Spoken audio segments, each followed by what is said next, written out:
Well, joining us now is the Education Secretary, Damian Hinds. Thank you very much for being on the programme this morning.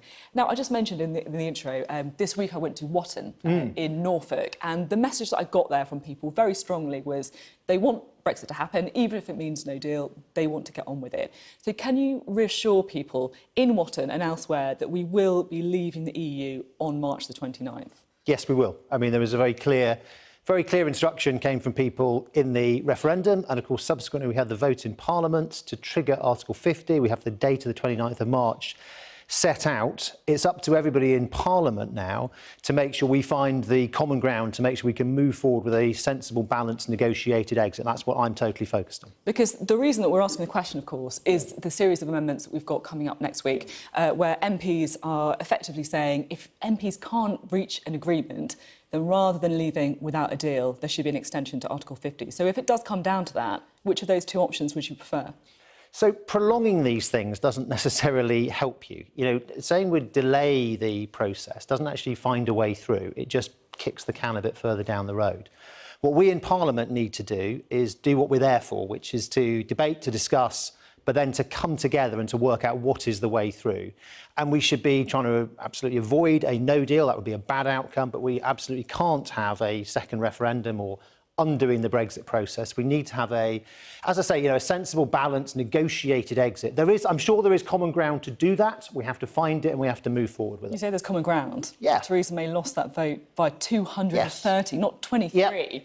I get that. Look, I'm not saying it's a small task, clearly. We're engaged in a huge debate on this massive issue, biggest sort of single political issue which has been around since I've been, not only since I've been in politics, since I've been politically aware, and one which doesn't cut along party lines, and that makes it harder, but it's obviously incredibly important that we do it. And as I say, I think the common ground actually is there. If you look at what some of the different proposals are, the difference between them isn't quite as great as sometimes it appears when people throw around the labels and the terminology. So I think we can come together.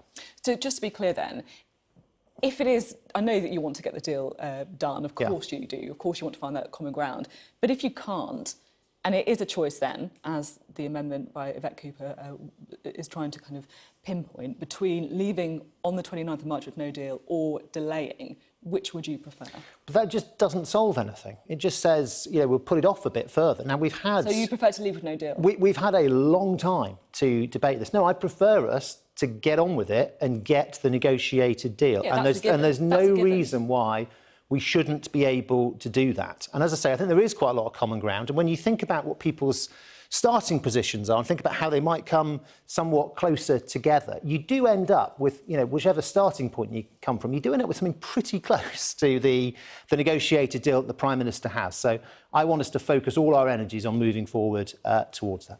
It sounds as if the government may be moving towards trying to get some kind of compromise on the backstop agreement, which would, of course, bring some Conservative MPs, potentially the DUP, back on side.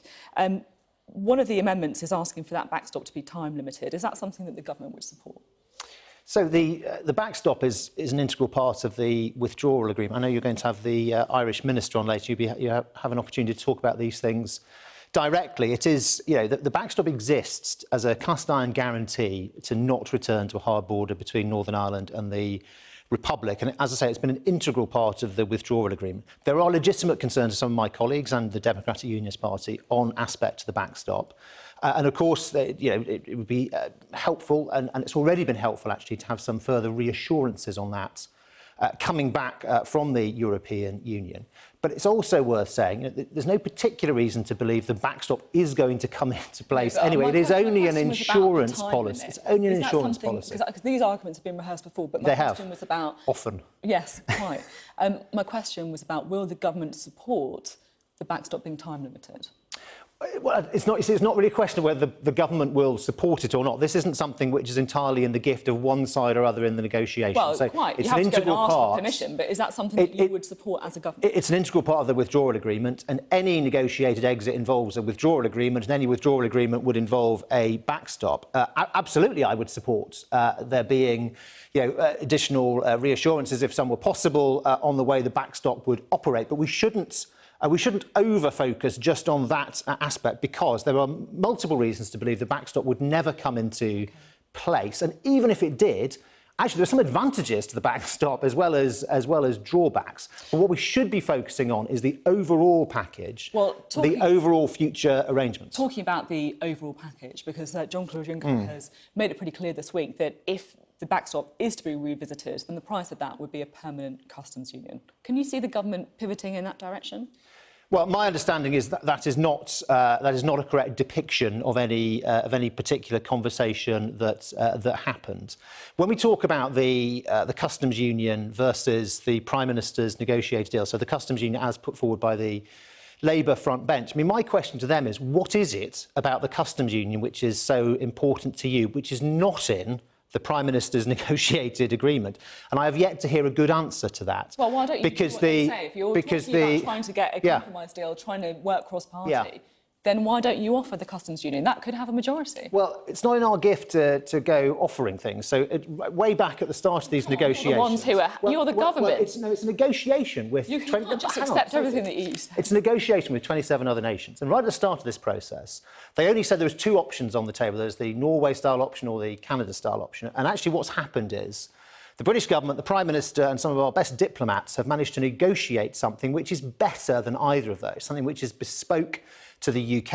It gets the best of the customs union with being able to have good trade across borders, gets us out of the agricultural policy and the fisheries policy, but also means we can strike our trade deals around the world. It leverages our strength in services. It ends free movement. It is a good deal. It's a good balanced deal. It's not one of these off-the-shelf options. It is something bespoke, tailored for Britain and better than those options. If the government were to move towards no deal, could you support that and remain in government?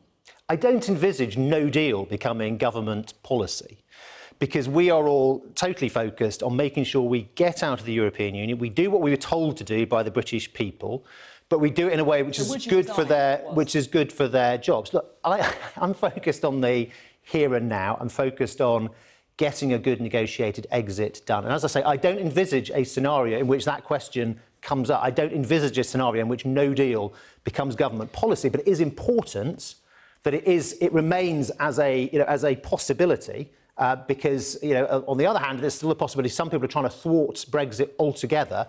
I want from both of those sides people to be moving a little bit towards each other so we come to a good negotiated exit deal.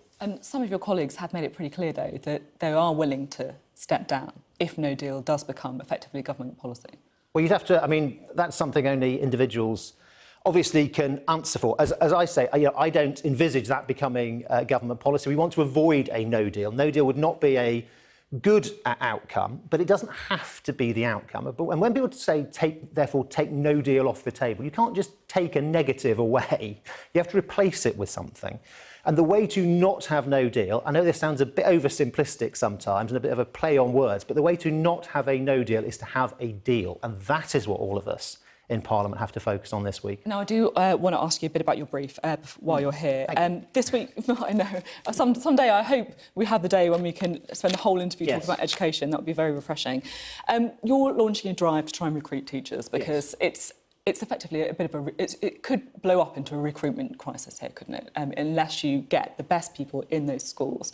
One of the things that you're offering is to try and tell parents very nicely to stop emailing their teachers so much. I mean, come on, it's going to take a bit more than that, isn't it? Of course it takes a lot more than that. I mean, to start at the beginning of what you said, yes, having outstanding people working in our schools is fundamental to education, and we do have outstanding people working in our schools, but we need to keep making sure there's more and more of them. We've got about 450,000 teachers in this country, and that's about 10,000 up on 2010, but we've had a growing pupil population, and we need to make sure that the profession remains a compelling, attractive prospect. And there are some things which are working against that, like workload, and that's why I'm so focused on trying to bear down on workload. Part of workload, not the only part, is email. And I think for all of us, in all of our different jobs, there's been a bit of an explosion in correspondence and communication through email. For teachers, I think it can happen even more so. And I'm not saying to parents, never email the school or never email the teacher, because that can be really important. It's more a question of, thinking about everything else the teachers got on in terms of lesson planning and preparation and marking and so on, and just have a bit of self-restraint when it comes to email. I mean, I'm not an expert here, but I can't help but thinking if you want to recruit more teachers and better teachers, you've got to pay them more. And actually, you've had years of pay restraint for teachers. Analysis by Labour in 2017 found teachers are 5,000 a year worse off compared to 2010. I mean, that's a figure supported by the NUT. Were all those years of squeezing teachers' pay a mistake?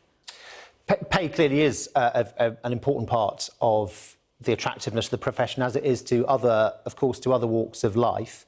And it is possible, you know, through career progression in teaching to build a good career. Of course, the teacher's pension is a very strong pension, is a good part of that proposition as well. But you know, it's also true that after the crash of 2008, there was pay restraint. It manifested in different ways, actually, right across society, not just in the public sector, in the private sector as well. But we've just had a larger pay increase for teachers, ranging between 1.5% and 3.5% on the different pay scales. And I totally accept that pay remains an important part, but workload is also very important. That's why I'm working to bear down on that, and also making sure that flexibility is available in work, so that when, perhaps for family reasons or other reasons, people want to be able to work part-time or in a job share, to make sure that those options are available. OK, we're out of time. Thank you very much. Thank you, Sophie.